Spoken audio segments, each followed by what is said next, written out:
नमस्कार. मी पांडुरंग पंढरपूरकर. पांडुरंग पंढरपूरकर या माझ्या यूट्यूब चॅनलमध्ये आपलं स्वागत आहे. आजचा विषय आहे त्या बँकर्सना अटक करा. निवडणूक रोख्यांविषयीची संपूर्ण माहिती सादर करण्याचा सर्वोच्च न्यायालयाचा आदेश माहितीच्या अधिकाऱ्याच्या कायद्याचा दुबळा आधार ठेवून स्टेट बँकेनं झुगारला असेल तर त्या बँकेचे अध्यक्ष आणि अन्य पदाधिकारी यांना न्यायालयाच्या बेअदबीच्या आरोपान्वये तात्काळ अटक झाली पाहिजे. संविधानिक संस्थांचा सन्मान कायम राखायचा तोच खरा आणि एकमेव मार्ग आहे. स्टेट बँक ही कायद्यानं आणि कायद्यानुसार चालणारी शासकीय संस्था आहे आणि सर्वोच्च न्यायालयाचा आदेश हा कायद्याचा दर्जा असणारी आज्ञा आहे. सर्वोच्च न्यायालय हे देशाचं सर्वश्रेष्ठ न्यायालय आहे आणि त्याला एखाद्या सरकारी संस्थेचा निर्णयच नव्हे तर प्रत्यक्ष संसदेचा कायदाही घटनेच्या कायद्याच्या आधारे रद्द करण्याचा अधिकार आहे. 1967मध्ये बॅरिस्टर मोहम्मद करीम छागला हे देशाचे सरन्यायाधीश असताना त्यांच्या न्यायालयानं प्रत्यक्षात घटना दुरुस्तीच घटनेविरुद्ध असल्याचं सांगून रद्द केली होती. तो निकाल गोरखनाथ विरुद्ध पंजाब सरकार या नावानं प्रसिद्ध आहे. हा निर्णय निरस्त करून घटना दुरुस्तीचे सर्व अधिकार स्वतःकडे घेण्यासाठी 1971मध्ये तेव्हाच्या सरकारनं सरन्यायाधीश रे यांच्यासमोर केशवानंद भारती विरुद्ध केरळ सरकार हा खटला दाखल केला. त्यावेळी न्यायालयानं सरकारला घटना दुरुस्ती करण्याचा अधिकार असला तरी घटनेच्या मूलभूत चौकटीत सरकारला कोणताही बदल करता येणार नाही असा निर्णय दिला होता. हे सारं लक्षात घेतलं तर स्टेट बँक ही कायदा आणि घटना यांच्या संदर्भात कमालीची कनिष्ठ संस्था ठरते. त्या संस्थेला सर्वोच्च न्यायालयाची बेअदबी करण्याचा अधिकार नाही. सबब न्यायालयाच्या बेअदबीचा गुन्हा दाखल करून बँकेच्या पदाधिकाऱ्यांविरुद्ध कारवाई होणं गरजेचंच नव्हे तर घटनेचं श्रेष्ठत्व राखण्यासाठीही आवश्यक आहे. बँकेची ही बेअदबी तिनं स्वेच्छेनं केली नाही हे उघड आहे.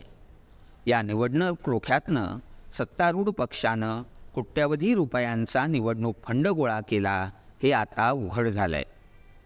त्या पक्षानं जाहीर केलेल्या आणि आता जनतेपर्यंत आलेल्या माहितीनुसार या रकमेचा आकडा 12,000 कोटींहून अधिक आहे. मात्र काही वृत्तपत्रांनी ही रक्कम 47,000 कोटींच्या पुढं जाणारी आहे हे उघडकीला आणलं आहे. ही गोष्ट त्या पक्षानं आणि सरकारनंही अद्याप नाकारलेली नाही. त्यामुळं या बाबीचं खरे खोटेपण उघड होणं आणि त्यातलं सत्य जनतेला समजणं आवश्यक आहे. जनतेचा हा अधिकार अगदी माहितीच्या अधिकाराच्या कायद्याखाली देखील नाकारू शकत नाही आणि आता ही माहिती सर्वोच्च न्यायालयानं मागितली असेल तर ती उघड करणं ही या बँकेची संविधानिक जबाबदारी आहे. आतापर्यंतच्या आपल्या दिरंगाईमुळं या बँकेनं आपली अब्रू आधीच घालवली आहे. आताचा न्यायालयीन आदेश तिच्यावरच्या जनतेचा विश्वासही घालवणार आहे. न्यायालयांच्या या अधिकारांची माहितीही तिथं देणं गरजेचं आहे. इंग्लंडमधल्या सर्वोच्च न्यायालय हे या संदर्भात दुबळं आहे. त्याला पार्लमेंटचा कायदा वाईट असला तरी रद्द करता येत नाही, कारण त्या देशात पार्लमेंट सार्वभौम आहे. याउलट अमेरिकेचं सुप्रीम कोर्ट कमालीचं सामर्थ्यवान आहे. त्या देशाचा कोणताही कायदा किंवा अध्यक्षांचा आदेश केवळ तो वाईट आहे किंवा जनतेवर अनिष्ट परिणाम करणार आहे एवढं सांगूनही तो रद्द करण्याचा अधिकार त्याला आहे. हा अधिकार त्या न्यायालयानं मॅडिसन विरुद्ध ऑरनबर्न या निकालातनं स्वतःकडं घेतला आहे. कारण अमेरिकेत सरकारहून घटना श्रेष्ठ मानली जाते आणि तिला सार्वभौमत्वाचा दर्जा आहे. या तुलनेत भारताच्या सर्वोच्च न्यायालयाचं स्थान अमेरिकेच्या न्यायालयाहून कनिष्ठ तर इंग्लंडच्या न्यायालयाहून वरिष्ठ आहे. भारताचं सर्वोच्च न्यायालय संसदेचा कायदा किंवा सरकारी आदेश जर तो घटनेच्या कायद्याचा भंग करणारा किंवा त्याला बाधा आणणारा असेल तरच रद्द करू शकते. असे कायदे आणि आदेश या न्यायालयानं याआधीही रद्द केले आहेत. जे न्यायालय संसदेचा कायदा रद्द करू शकते ते स्टेट बँकेला आदेश देऊन माहितीही नक्कीच मागवू शकते आणि त्या आदेशाचं पालन करण्याची जबाबदारी त्या बँकेवरही येत असते. न्यायालयाला ही माहिती न पुरवण्याच्या बँकेच्या आडमुठेपणामागं कोण किंवा कोणता पक्ष उभा असेल हे समजणं अवघड नाही. ज्याला सरकारची साथ नाही तो पक्ष हे करूही शकणार नाही. त्याला बँकेवर असं दडपणही आणता येणार नाही. तथापि आपल्या राजकारणासाठी सरकार राबवणं ही आताच्या मोदी सरकारची नित्याची रीत आहे. त्यासाठी या सरकारनं एन्फोर्समेंट डायरेक्टोरेट आणि आयकर विभाग राबवलाही आहे आणि आता त्याचसाठी तो जनतेची बँक राबवायला पुढं झाला आहे. या बँकेला सर्वोच्च न्यायालयाचा अवमान करण्याची फूसही याच सरकारनं आणि त्याच्या पक्षानं दिली असणार हे उघड आहे.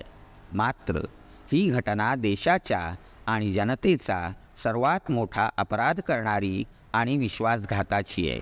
घटना ही जनतेच्या अधिकाराला संरक्षण देणारी व्यवस्था आहे.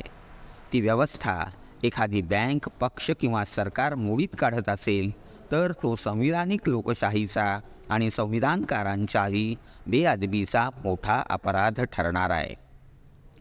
देशाची लोकशाही कायम राखायची तर जनतेनं अधिकार सुरक्षित ठेवणाऱ्या यंत्रणांचे अधिकारही सुरक्षित झाले पाहिजेत. सर्वोच्च न्यायालय आणि देशातली उच्च न्यायालयं ही जनतेच्या मूलभूत अधिकारांचं रक्षण करणारी देशातली संविधानिक व्यवस्था आहे. तिचा सन्मान सरकारी यंत्रणाच राखणार नसतील तर संविधानच नव्हे तर या देशातली लोकशाहीसुद्धा सुरक्षित राहणार नाही. आपल्या मूलभूत अधिकारांचं रक्षण करण्यासाठी लोकांनी डोळ्यात तेल घालून सदैव जागं राहिलं पाहिजे. अन्यथा लोकशाही टिकत नाही हे या संदर्भातलं सर विन्स्टन चर्चिल यांचे उद्गार इथं लक्षात घेतले पाहिजेत. मोदींच्या सरकारनं जनतेच्या किती संस्थांचे अधिकार आतापर्यंत संकुचित केले आहेत हे लक्षात घेतलं की त्याचा पुढचा हेतूही साऱ्यांच्या ध्यानात येणार आहे. मोदी सरकारच्या या आक्रमणाला आळा घालण्याची हीच वेळ आहे. लोकसभेच्या निवडणुका समोर आहेत आणि त्याआधी जनतेला जागरूकपणे या आक्रमणाचा बंदोबस्त करणं आवश्यक आहे.